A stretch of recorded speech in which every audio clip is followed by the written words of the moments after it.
Hey everyone, welcome back to Lisa's Book Nook. We're reading The Scourge by A.G. Henley, and we're on chapter 14. My mind spins. Katie is Perry's mother? What are you doing here? He sounds like he's seeing a ghost. I guess he is. This is my home. Katie's voice is quiet. Since when? Since I left the trees. He doesn't respond for a moment. All this time you've been here, we thought you were dead. Or worse. I'm sorry, Katie says. I know I have much to explain, but I've been waiting until you were stronger. Will you come in and talk with me now? Oh, is it a convenient time for you then? Are you sure you don't want to wait a little longer? It's been 10 years. What's another day? Please, son. Don't call me that. You gave up that right when you left us. The astonishment in his voice is gone, replaced by barely controlled rage. Katie takes a step towards us. Perry, you know what? Don't bother explaining now. It's too late. He's gone into the forest. Perry, wait! I move to follow him, but Nerang touches my shoulder. Let him go, young one. He's had a shock. He may need some time. I turn on him. You knew about this, didn't you? Why didn't you tell me? So I could prepare him. And Katie, I thought you were my friend. Were you using me to get information? No, she sounds miserable. I planned to tell you both. I was waiting for the right time. I shake my head. Well, somehow I don't think this was it. I wander around for a while in the forest, listening for Perry, but I don't hear him. I literally stumble onto a knee-high, flat rock in a quiet patch of grass, and I stop to sit. A small stream bubbles nearby, but the sounds of the village are faint from here. I'm not sure where else to look for Perry. Maybe Nerang was right. Maybe he needs to be alone. Nerang is usually right, except about this. He should have told me about Katie. She must have found Kakuna somehow after she left the forest. But why didn't she go back, or at least let her family know she wasn't dead? I know her well enough to believe she's not cruel or uncaring. She must have had a reason. What could it be? What would drive her to leave her child like that, without a word? A few nights ago, when Kai came to tell me Perry was awake, Katie was going to tell me about her family. So maybe she wasn't deliberately trying to keep me in the dark. I guess there isn't a good time to spring something like that, or like this, on someone. Poor Perry. When the heat becomes unbearable, I cross to the shaded stream and step in. Flies dance around my head as I wade across the slippery stones. I think about our swim and touching Perry as he floated in the water. The stream isn't particularly cold, but I shiver. If the recent electrical current between us is permanent, things are going to be a lot more interesting from now on. A stick cracks in the forest in front of me. Perry, I call. Something not human moans. I clamber back out of the stream and stand on the opposite side from the creature, poised to run. Is someone there? I say, my voice shaking a little. Whatever it is moves through the underbrush towards me. It sounds too heavy to be an animal. I turn and rush back to the village, not waiting to find out if the creature follows. I'm curled up in a chair in Perry's shelter, shivering in my soaked dress. I wasn't sure where else to go. I've been listening, but everything in the village sounds normal. At one point, I heard Cora asking for me, but I didn't go out. I don't want her to see me like this. I'm not sure why I'm so unsettled. I knew the flesh eaters were still out there. No one said they weren't. I guess I let my guard down a little, stopped listening for them. Hearing one again brought back memories I'd as soon forget. The smell of rotting flesh and the sound of agonizing hunger. Memories of Rose and Jack and their unborn child. Even after I begin to breathe easier, I stay curled up in a ball. It feels safer this way. Eventually I hear Perry's uneven steps outside, and Nerang's serene voice. Kai's with him too. Is she always around when I'm not?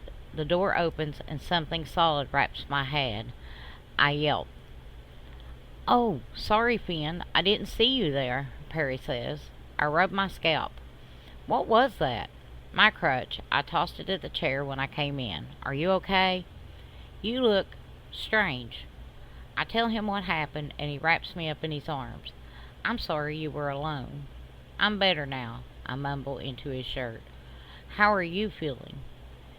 He flops onto his bed. Angry. No, furious. I can't decide if I'm angry that she left or that she let us think she was dead. I sit on his bed too and gently lift his bad leg onto my lap. Did you talk to her? Why should I? The situation's pretty clear, isn't it? She left us to come here. What else is there to know? Why she left? She must have had a good reason. Like what?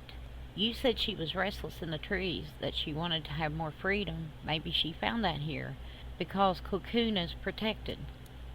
We protected her. For a moment I hear the wounded 10-year-old boy Perry was when his mother disappeared. A moment's enough. It's painful. She liked it here. She didn't like it at home. Either way, it doesn't change anything. She didn't love us enough to stay. He thumps the wall with his fist. Whatever. I'll probably find out whether I want to or not. Nerang says she's all broken up and I should give her a chance to explain. He wants us to meet them at the waterhole at dawn. The waterhole? Why? Who knows? Something about seeing clearly there. It's Nerang. The man can't just say what he's thinking. But the waterhole is less protected in the morning. His laugh is short and sharp, like the rap of a woodpecker. Maybe they're planning to get rid of us now that we know the truth about her. I'm sorry, Perry. I'm glad she's alive, but I'm sorry you found out the way you did. I don't know if this will help you, but she seems lonely, and I think she was going to tell me about you the night you woke up. I don't think she meant to keep it from you for long. I reach for his hand and find his knuckles are wrapped in a cloth. I hold them up. What happened here? I couldn't see straight for a few minutes after I took off. A couple of trees are a little worse for wear. I didn't know you had such a bad temper, I say, and I'm only half teasing. I don't, usually. I think it's everything. My leg, Kokuna, and now my mouth, Blaze, Katie. I don't even know what to call her. But you've been through it at least as much as me, and you seem to be handling it a lot better. I shrug. I'm a groundling. We learn to expect change, especially me, being sightless. Things surprise me all the time. I'm used to it. He slides his fingers between mine, braiding them together. Will you stick with me a little longer, bad temper and all? In answer, I brush my lips over his bandaged knuckles. I want to say we'll be like the fish people in the story and stay together no matter what. But then I think of Alo's warning before I left home, and I remain silent. If I've learned anything since I became the water bearer, it's that what I want and what I have to do rarely coincide. We spend the afternoon in Perry's shelter, avoiding mothers, healers, and nosy dolls. Hungry and thirsty, we venture out as evening falls, but discover someone left food and water for us outside the door. I wonder if it was Katie. While we eat, I think about where I should sleep. I don't feel right going back to Katie's, considering how Perry feels about her. But picturing spending the night with him makes my stomach clench. Things have evolved between us since the first night in the trees and the freezing nights in the caves. The swim today only confirmed it. His thoughts aren't far away. If you want to stay here tonight, I'll sleep on the floor and you can have the bed. Not with your leg, I say. I'll take the floor. I won't be able to sleep knowing you're uncomfortable. I won't stay at all if you don't take the bed. He chuckles. What to do? I suppose we could share the bed. I hesitate. I don't know if there are rules about unpartnered boys and girls spending the night together in Kokuna, but there sure are at home. I cringe at Thistle's shrill accusations of impropriety. Then I push her out of my head and slam the door shut. We could. Perry takes his time cleaning our dishes, while I wash my face and hands with the last of the clean water. I try to detangle my hair with my fingers, but I give up halfway through when I realize he's waiting by the bed, probably watching me. After you, he says. Thanking the stars that I'm relatively clean from the swim this morning, I climb in. He joins me, holding his breath as he eases up his leg and pulls his bedroll over us. We lie on our backs, no part of our bodies touching. Not easy to accomplish in a narrow bed. I don't move a muscle. Ultra aware of the length of his limbs beside me and the rise and fall of his chest as he breathes. Locks of his wavy hair mingle with locks of mine. A hot, prickly feeling slides over my skin. He snickers. I don't think I'm going to be able to sleep like this either. I laugh too, fighting the urge to giggle like the girls in the garden this morning. Perry turns on his side and gathers me into his body, sending jolts of energy through me again. Surprisingly, it feels more natural this way, though, like I belong here. We lie quietly for a few minutes, getting used to the feeling of being together.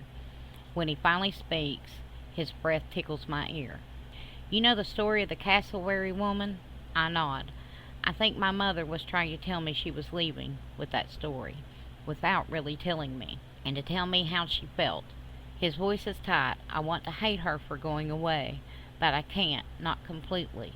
I'm not the little boy anymore. I'm the hunter, and a part of me understands and forgives her, even if the boy doesn't want to. I hug his arms with my own. He draws me in even closer. Sleep well, he murmurs, as if he's reassuring me he is planning to go to sleep. It takes me a long time, but I finally do. I wake to the sound of scraping. It's early, still dark, and I'm alone in the bed. Perry, what are you doing? I whisper. Making a bow. If the flesh-eaters might be at the waterhole, then I'm going to be armed. I tuck the bedroll around me against the chill and listen to him work. Need help? Untie a few feathers from my hair. I slide my fingers through his tousled hair and find the sleek feathers. He tells me how to attach them to the sticks he's gathered, while he strings the bow. I do the best I can, but I have him check my work, afraid the arrows won't fly straight if I make an error. When he finishes, he slings the bow across his back. I'm going out to practice. Want to come? We stumble through the pre-dawn to a nearby clearing. I lean against a tree, shivering in the cold wind that snakes through the branches while he sets up a target. There's no sign of the sun, and the birds are silent. The air around us feels heavy and tense, as if it's holding its breath. A storm is coming, I mutter. Perry notches the first arrow and releases it. It slices through the air, but skitters across the ground somewhere beyond the target. He adjusts the bow, then shoots again, releasing each arrow in turn, making small modifications after every shot. The last few drive into the target. He retrieves the arrows, then stands in front of me and brushes a few wind-blown locks of hair back from my face. It's time. People leave their homes, moving in hushed groups towards the waterhole. I hear the platforms drop slowly in the trees, carrying others to the ground. The sun doesn't penetrate what must be dense clouds overhead. My hair flaps around my shoulders, then clings to my face, buffeted by the wind. I wish I had something to tie it back. Cora slips in next to us, holding my hand as usual. I introduce her to Perry as we follow the path from the village to the waterhole. I wonder if I was wrong, that this has to do with the Scourge. At home, we would never bring children near the flesh-eaters, but nothing in Kakuna is as I would expect. We turn towards the waterhole, and the roar of the waterfall grows. It's hard to hear the sounds of the forest now. The Anuna are gathered, and more come. Erika greets us quietly, then speaks to Cora. I hear Katie and Nirang. People stand in small groups, passing around cups of water from the waterhole. We drink too. What's going on? Perry mutters. Nirang didn't say this was going to be a public apology. It's the offering, Cora says. What offering? I ask. To the Runa. Perry whispers in my ear, I don't like this. I don't either. Huddling closer to Perry, I pull Cora into me. I can't hear the creatures between the waterfall and the wind. I feel horribly exposed. The trees quiver and shudder, thrashed by the wind. No rain yet. Wirram's voice suddenly rises above the elements. I didn't think he sounded strong enough to walk all the way to here. When the Anuna came to Kakuna many years ago, we knew it to be our ancestral home. We did not know it would also provide the sanctuary we required, away from the sick ones. We hid in the trees, sending only the quick and the brave to the water hole to gather our life-sustaining water. A vicious crack of lightning interrupts him. I shield Cora as well as I can. Then I smell them. The Scourge is near. Perry drops his crutch and draws his bow tight. I clutch Cora. Wirram speaks more urgently. When we came to Kakuna, we were afraid of the Runa, but quickly we realized they were changing. They were different. The flesh-eaters are close, in the trees around us. I hear them, but instead of moans and shrieks, I hear voices, human voices, pleading for food, for water, for someone to help them die. What's happening? I ask Perry. He sounds haunted. I don't know. You do know, Nerang says. See them?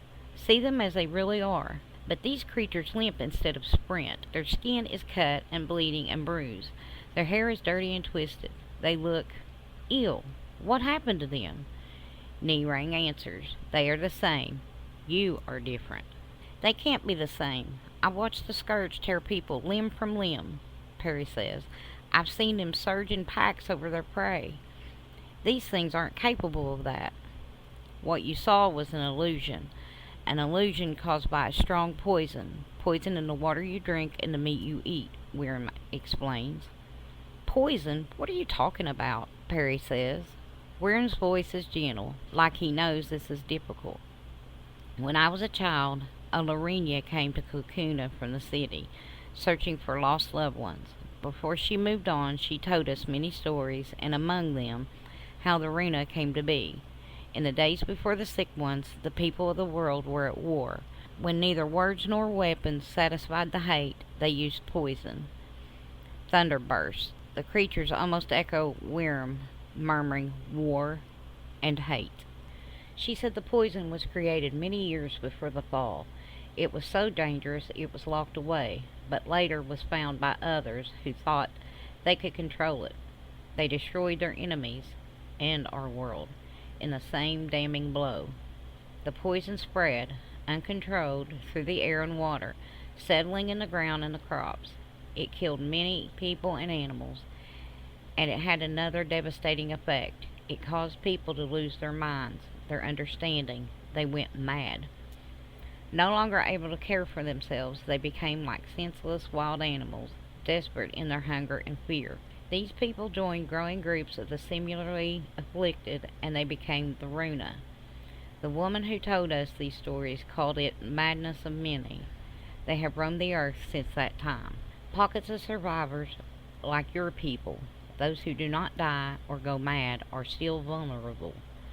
Instead of seeing the Runa as ill, you see grotesque, flesh-eating monsters, what you call the Scourge.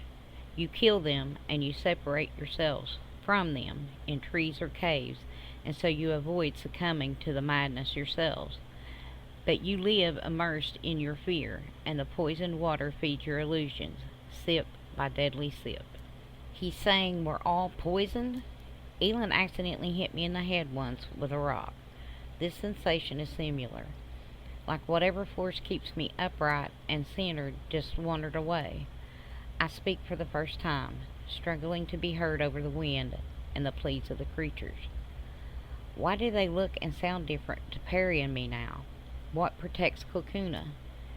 When the Anuna arrived here, Wirram says, we drank from the Mauna, and we no longer suffered from the madness. We could see the Runa for what they were, people in great need of help.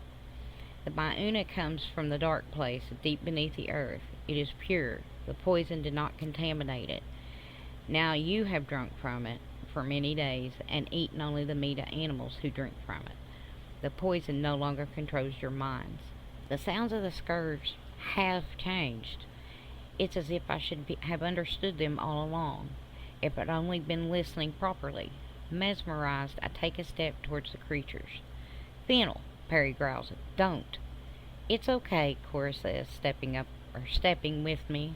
I stop. Walking into the Scourge myself is one thing, but allowing a child to get any closer is another. I'm about to tell her she can't go when Wirram speaks again. Bring the offering. Cora moves forward. I try to pull her back, but Erika touches my arm. Please don't worry. She's giving the offering before. What is the offering? Perry hisses. Food for the Runa. Food? You feed them? He asks. I'm going with Cora, I say. The sickening smell grows with each step. That hasn't changed. The instinctive terror from being close to the creatures crashes through me, but Cora and the others don't hesitate. They walk to the edge of the clearing and stop in front of them. Dishes rattle as they're laid on the ground. One of the Runa speaks, its voice weak and feeble. Thank you. I reach out to it, pity overcoming fear. My trembling hand meets cold flesh for only a moment. It feels human, yet lifeless at the same time. The flesh of a corpse. They don't like being touched, Cora whispers, pulling me back. The sick ones take up the food, and as they melt back into the trees, every truth my life was built on vanishes with them. Alright, folks, that's the end of Chapter 14. I'll get this uploaded and get on with Chapter 15 in the next one. Talk to you then. Bye-bye for now.